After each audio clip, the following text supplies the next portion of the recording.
Welcome to this video recapping the AQA pre-release for 2024. This year's pre-release is based on the Tudeley village development, essentially whether you think this plan proposal should or should not go ahead.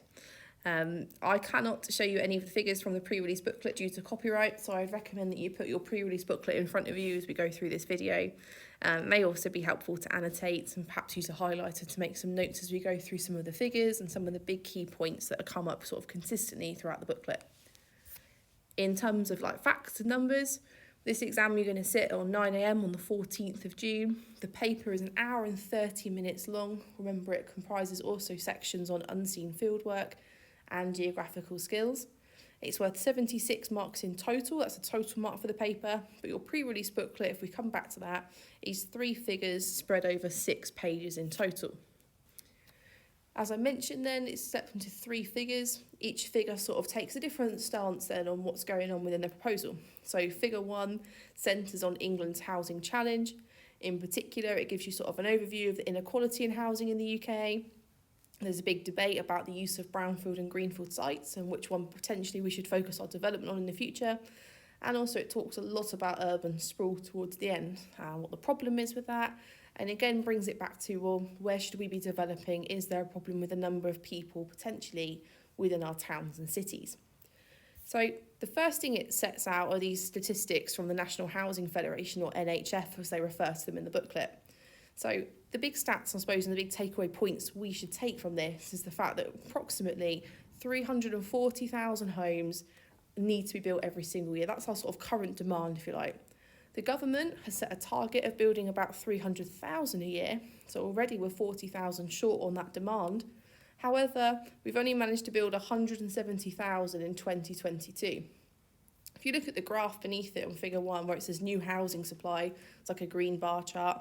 Essentially what that's showing us there is, we have got this increase in growth, we have got an increase in demand, and it seems to support the statistics above it. I suppose the big point I would make from this is already, based on the figures that we've got in terms of demand and how much the government's built, we're already 50% down on where we should be in terms of building the amount of houses. That picture then is seemingly echoed when we start talking about projected regional growth. So if you look, there's like a choropleth map, that's sort of getting at the stats that I'm going to talk about now. So they say to you at the top there that the total number of households in England is expected to rise from 23 million in 2018 to 26 million in 2040. The map underneath it is sort of highlighting some regional differences. So we've got some pockets where potentially that growth is looking like it's going to be far more significant than others. And I suppose what we're going to consider when we look through this booklet now is, well, where is the growth happening? Why potentially is it happening in those areas? That's what I'd sort of expect to see next, and where are those differences?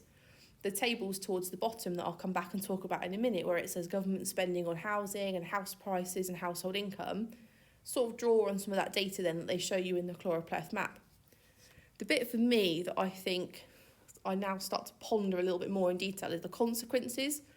So the big consequences, if you take from that blue box, are the fact that we've got 1 in 7 people in England hit by a housing crisis. That's approximately 8 million people also living in unaffordable or unsuitable homes. So in the exam, they could ask you what the consequences are of this. They could ask you, why do you think this is happening? I think based on the rest of the information that they give you in this section, they're likely to ask you to perhaps state a challenge that's arisen from this or a consequence of this.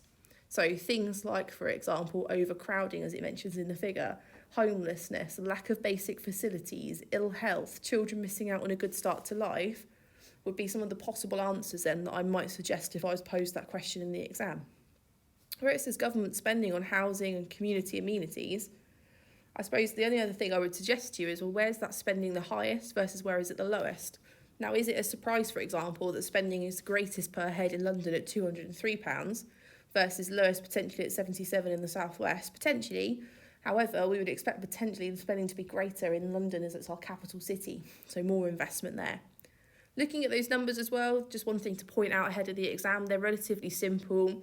They do lend themselves really well to calculating things like mean, median, mode, so make sure you're able to do that in advance of the exam, have a practice of it. Remember, mode is the most common, range, highest take lowest, mean, adding them all up and dividing by how many there are. Again, are you confident in doing that? Prepping those answers sort of ahead of time will save you some time and buy back some precious minutes in that exam as well. So if I consider then house prices versus income, this is the table in the bottom right-hand corner on page 2. The big points here, Miss has just got a calculator out and started playing around with the numbers, I suppose, is I can see that where I've got the highest average house price, I also have the highest average household income. Now in London, the difference between average household income and house price is about 15 times. So it's 15 times greater income than what we've got elsewhere. If I consider what's going down in the northeast, for example, well, in the northeast, there's only a 7 times difference between average household income and house price. I'm calculating that by obviously doing 17,096 times roughly 7 and coming out somewhere in the region of 127,466. Why is that significant? Well, already that's amplifying that difference, isn't it? Remember I was just talking about regional differences and regional household growth and where is projected to potentially grow the most versus the least. Well, you could argue, couldn't there? Is there a difference here where I've got this 15 times and this 7 times? Is that leading to some areas growing quicker than others?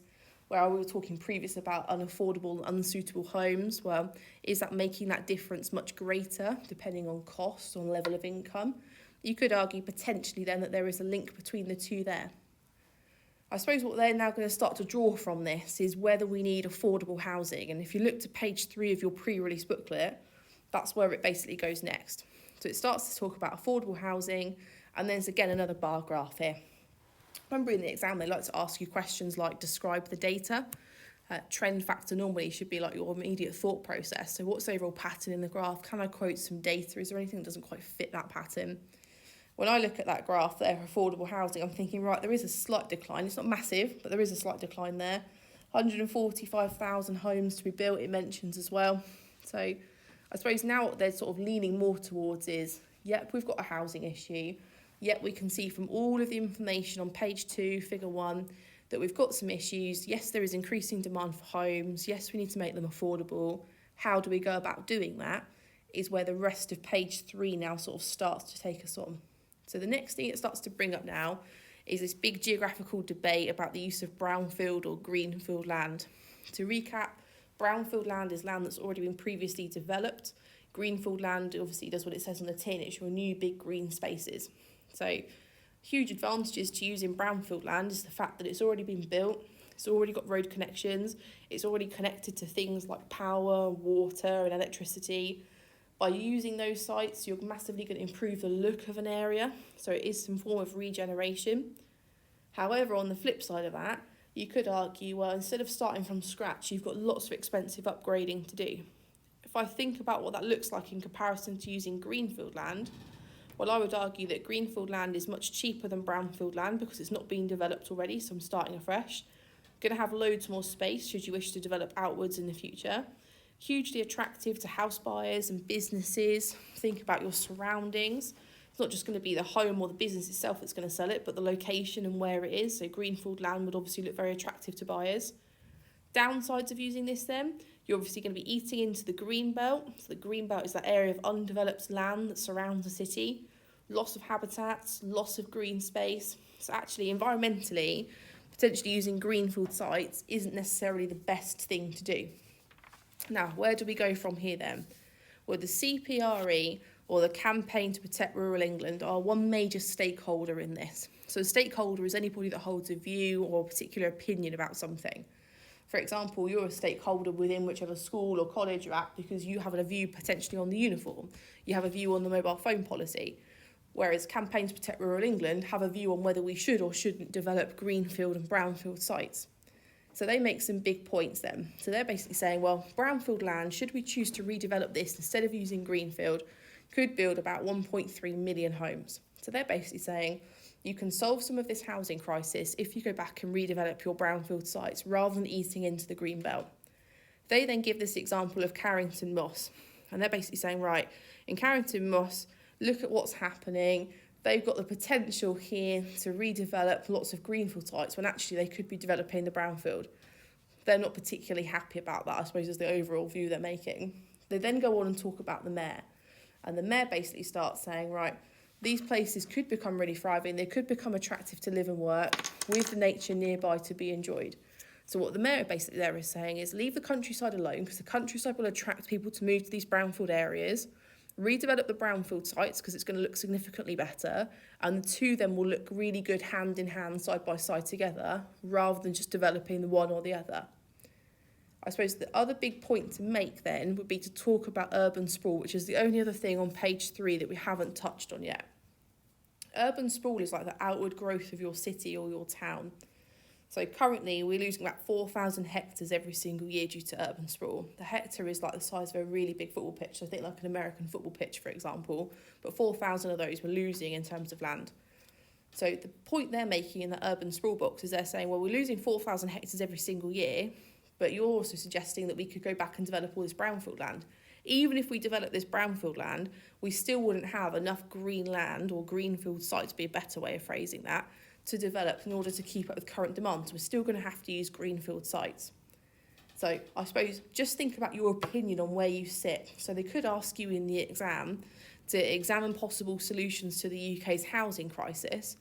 If that question came up, and I've written it here on the screen for you as well, if that question came up, just be prepared to talk about greenfield and brownfield sites, the advantages and disadvantages of both. What do you think? Like, what's your opinion? Do you think we should use brownfield? Do you think we should use greenfield? Do you think urban sprawl is potentially a problem now? Yes, no, or why might that be the case? Those are all the sorts of things that I'd be talking about in that 6 marker, should it come up. So that's sort of pages 2 and 3, that's figure 1 of your pre-release booklet. If you turn over then and we start chatting about figure 2 can be found on pages 4 and 5. It basically centres on a few things. I think figure 2 actually is quite nice. There's not a lot of text there, it's quite visual, and actually I think looks really nice on the page in terms of there's plenty of stuff you can pick out and talk about. It's a little bit more open to interpretation. I think that the big things I'd make sure I can do on figure 2, I've obviously written them here, but where is it? What are the features of the project? Can you do your OS map skills? They've given half a page on page 5 to an OS map, which tends to make me think they're going to ask lots of OS map based questions then in the exam. The obvious thing to say is, well, can you describe the location? Could you be asked for a couple of marks to describe exactly where it is? You've got a map in front of you. They've given you some basic facts. They could ask you to write this. So like big points I might make is to say, well, it's east of Tunbridge. It's in southeast England. It's about a village in terms of size. It's just outside Kent. The B2017 runs through it. You've got an area of outstanding national beauty to the south. You've got about 10,000 hectares of protected land involved within this area, so it gives it some sort of sense of scale and size. I think that would be more than enough in terms of location. If you're stuck on describing the location, if you go to page 4, the sort of orangey yellow box at the top gives you a couple of sentences anyway to get you started and just thinking about where it is. The other big suggestion I would make is just have a quick look at it. The one thing they say with pre-release is you don't need to go and do loads of research, only use the information in the booklet, but it's always helpful just to bung it into Google and see where it is on a map. It helps to get some sort of context as well. So what's proposed then here at development? If you look through the rest of page 4, you've got a village plan at the bottom. It gives you some sort of key features of the programme as well. But basically what they're suggesting is a garden settlement. Okay, a garden settlement essentially tries to focus really on sustainability. So it's going to have this agricultural landscape, but also be a built environment too. As part of that then, they're putting sustainability at the forefront. They want to make this a self-contained development. So self-contained development means you have houses that also have a school that they can use, that have some public transport, potentially with a village hall or something which they say they're going to build. It's got its own healthcare facilities, it's got its own sports park. So in theory, people shouldn't need to travel outside of the village to be able to access all these things. Now that in itself sounds really, really good and sounds amazing.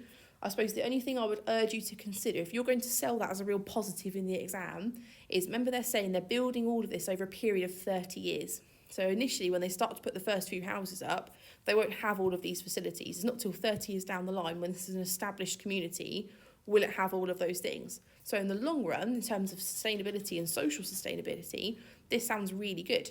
But short term, actually, have they got everything to meet the needs of that community? Probably not. So you are running the risk of this becoming a commuter settlement, i.e. people purchasing a house here and still having to travel into neighbouring towns and villages like Tunbridge, for example, to use the shops or to send their children to school to start with. I did stress as well, didn't I, about the OS map. You can see the OS map at the top of page 5. Mine's obviously slightly different. I've gone for a different scale. The best one to use would be the one in the book because that will be the one that they'll use in the exam here. But just think about your geography skills, like can you do them all? Can you do a 4-figure grid reference, for example? Can you do a 6-figure grid reference? Are you comfortable with describing the location of where this new development is going to be? So the new development, for example, is going to sort of sit in this region here. So can you describe on an OS map where that is in relation to Tunbridge? So are you confident in saying, for example, that that's southeast? They might ask you to give them a grid reference. They might ask you to suggest potentially 2 pieces of map evidence as to why this area has been chosen. If that was the question about 2 pieces of map evidence, I'd be drawing on the fact that you've got major roads here, like the B2017. I'd be talking about the land use here, the fact that it is definitely greenfield sites. I'd be looking at the contour lines that I can see within this region and saying, right, well, the land looks relatively flat, so lends itself to development. I think just be really confident with knowing exactly what's on that map. So remember in the exam, they'll give you an insert, which is all the OS map symbols. Just check, can you identify a few on the map? If you're really stuck, what symbols can you see? What do they mean on the key? Right, why might that be a good thing, for example? Those might be the sorts of things then that I might talk about in the exam. The final thing, and I know we're whipping through figure 2 here, is just to draw your attention to High Weald, which is an area of outstanding national beauty. So think about their viewpoint on this development. So I suppose page 4 is sort of selling you the plan, isn't it? And it's saying this is why people would want it. This is why local communities would love it. Remember, it's got open space. It's got that community feel. It's a self-contained development, 2,800 new homes. Isn't that amazing? They're going to have all these community facilities. Wow, this sounds really great. And then page 5 starts to say, well, actually, here's a group of people that might potentially really not like this development because it's sitting within this area of outstanding national beauty. So it's made up of loads of farms nearby. It's quite a lot of woodland and hedges, extensive views of the countryside. So actually, are the local residents, for example, going to be really happy with this brand new development when they've previously had beautiful countryside and it's now taken up by this brand new village? Probably not. So they might have what's described as a NIMBY view, which stands for not in my backyard. So it might mean that, well, they don't want it. They're not opposed potentially to the development, but they just don't want it near them. And they don't want it taking up their area of outstanding national beauty, which I get. That could be something you talk about in the exam. Would we want this area of Greenland sites that's been there and protected since 1980 with over 10,000 hectares being destroyed by this brand new development? Okay, think about Campaign for Rural England, for example. They're going to be dead against that because they're going to want to protect that area of outstanding national beauty. However, you might say, well, the local community, for example, or those looking to buy property in the area might be really for this because they're seeing it sometimes as affordable homes, their chance to purchase property. So you're going to have to be able to balance and sort of counter the two. For example, in the exam, they might ask you to suggest who would be really for this, suggest who's against this. They might ask you to discuss stakeholder views here. They might ask you to what extent do you think the development here is going to be sustainable. Discuss why they might have chosen this area for a development. So just be confident with making sure you can give an opinion on all of these things. Good practice would be to look at figures in the booklet and say, right, who would like this, who wouldn't like this, why for every single section. That will help you to develop an overall stance or a viewpoint then that you can talk about, especially as you come into figure 3. Figure 3 is where most of the debate is sort of centred and normally is where they start to draw you towards the 9 marker. So in figure 3, they're going to tell you about the differing perspectives. They tell you even more about what's in the proposal, so they're trying to conjure up whether you're going to really like this or not. And then they start telling you about who's going to want this and who's not going to want this. So the key points bit, for example, at the top of the page, starts to talk you through and starts to say, right, here's what there is within the development. So they're basically saying, well, the main principle is sustainability here, and that's what they're hugely focusing on. I've taken some of the artwork from the village plans just to sort of show you they're putting huge emphasis here on greenery. When I look at this, the first colour I see is green. Green is normally associated with sustainability.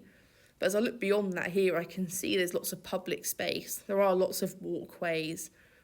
I suppose one concern the local community might have is think about their traditional style housing.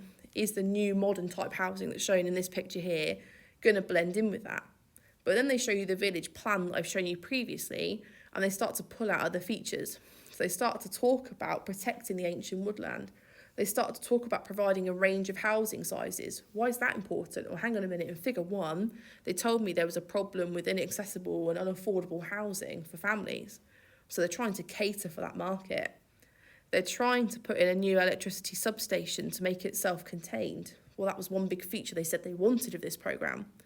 They're trying to use the existing water supply infrastructure and upgrade that. So there is some sort of hint of brownfield development there. Not massive, but there is some use of it. They're putting in their own solar farm to generate electricity. The new railway station with a 10-minute walk, because they're putting in loads of public transport. So they are trying to put sustainability at the centre of this. It's just whether people are going to get on board with it and whether people are going to really like it. I suppose that's my next big question. The other thing they're starting to do then is starting to think now about who wants this and who doesn't want this. The green box at the bottom of page 6, where it says adapted from Tunbridge Wells pre-submission local plan, I suppose gives a little bit more of a context to this. So they start really to sell it with the road networks and the development of what it provides for, this new low energy vision, the fact that they're trying to make this minimal waste. So they're really trying to push the idea that this is sustainable. But who's going to be really happy with this? So just consider the different perspectives people have got on page 7. So for example, you might say, right, what are the real positives? Well, the positives out of this are the fact it's got mixed use housing, the fact that it's close to both urban and rural, the increase in shops and services that this plan is going to provide, increased employment opportunities, you could therefore argue, community facilities, recreational space, improved local roads, this new low energy vision, all hints towards sustainability. I suppose the big point I'm going to make now is remember sustainability isn't just environmental sustainability, can also be social and economic. So the points I've raised there would tick off multiple different things. In terms of negatives, I suppose increased urbanisation would be like the big one. Do you want increased urbanisation in greenfield land? Probably not. The loss of the woodlands, the fact that I said before this could become a commutal settlement with people travelling sort of in and out of the area but not really staying there for loads of time. The increased traffic on local roads, parking, the displacement of local businesses. Again, remember the facilities are only being put in once the whole homes are built. So you've potentially got to wait 30 years to see that new school and that new sports centre. Is the infrastructure in the local area going to be able to cope with all of this? Probably not. Think about total cost, like how expensive is this going to be? The pressure it's now going to put on local services for the next 30 years until that new school's built. So who's going to be really happy about that? With people moving in going to be quite happy. They've got a home, they're able to afford somewhere hopefully and get themselves on the property ladder. However, are the families that are living in the neighbouring villages going to be too happy when potentially their child's school place is at risk or they've got to wait longer to see a doctor because these facilities don't exist? I suppose that's what I'd urge you to sort of compare. Where it says in the blue box on page 7, the development could be a disaster, they're starting to sort of draw this out a little bit more, aren't they? Okay, think about those points there. Do you agree or disagree with them? The bullet points, I suppose, are the bits that I would start with. Okay, I'm not going to read all of that to you as this video would be half an hour long, but just check them. Do you agree? Do you disagree? Why do you think that? The final sort of things I want to draw on then is, well, what defines this idea of a sustainable settlement? So I've already said that sustainability's got to pull in the ideas of people, so it's got to be social, it needs to be environmental, it's got to be economic as well. That bullet point list they give you there, I suppose they're like checklists, isn't it, as towards how sustainable it is. So does it have access to quality affordable housing? Well, yes, they've told us that in the plan. Does it have community facilities? Yes, but not for 30 years. Have they got some environmental protection there? Well, yes, they're trying to go with this low energy vision. Local employment opportunities, you could argue yes, but again, potentially 30 years' time, things like that sports centre. All needs met locally. I suppose that's a harder one to sort of agree or disagree with. I would potentially say yes initially. Minimum waste created, I think that's really hard to tell from the figure, so I'd be tempted to say no. Has it got recycling opportunities? It sort of hints at it, so I'd say yes. Renewable energy, definitely yes for that new solar farm. Sustainable transport, yes, they're trying to put public transport at the centre of it. So actually, when I look through that list on how many I've said yes to, it's quite a few. So in terms of their initial plan, I would argue and be tempted to agree with them that I do think it is quite sustainable. It's just whether you think it's sustainable that they're building on this greenfield land when figure 1 told us we've got all of this brownfield space that we could go back and develop. So I think the 9 marker at the end of all of this is going to be something along the lines of, well, do you agree or disagree that this village development should go ahead? Normally in the exam there's like a tick box for yes, no, and then it asks you to explain your answers using all the evidence on figures 1, 2 and 3. Again, it doesn't matter whether you say yes or no here, it just matters that you're able to give your opinion and you're able to back it up with evidence from each of the 3 figures. The one thing that people will do wrong on this question will be just to talk about figure 3 on its own. To get maximum credit on a 9 marker like this, you must take evidence from figures 1, 2 and 3. So if I was going to answer this question, I would say, well, yes, I think it should go ahead because, well, figure 1 tells us we've got a problem with the amount of new homes, there's not enough being built, and this development will help to build those. Figure 2 tells us, for example, about it's going to be multi-use, it's going to have loads of facilities, it's going to help develop this land. However, other people might disagree with me because it's going to take some of this area of outstanding national beauty and develop on greenfield sites. But in figure 3, it then talks about sustainability. Yes, then I would agree this development should be built because it's got all the features of a sustainable development. And in 30 years' time, if it is truly sustainable, we will have reaped the rewards from that. So overall, I agree in my conclusion. Could be like a rough idea of a plan that I might go with for this 9 marker. Of course, you can disagree, that's absolutely fine. It's just about having a viewpoint and being able to explain it. And the one I've modelled there, I've just gone with yes. I would highly encourage you to practice this 9 mark question and show it to your geography teacher for some feedback. As always, any questions, please come and ask.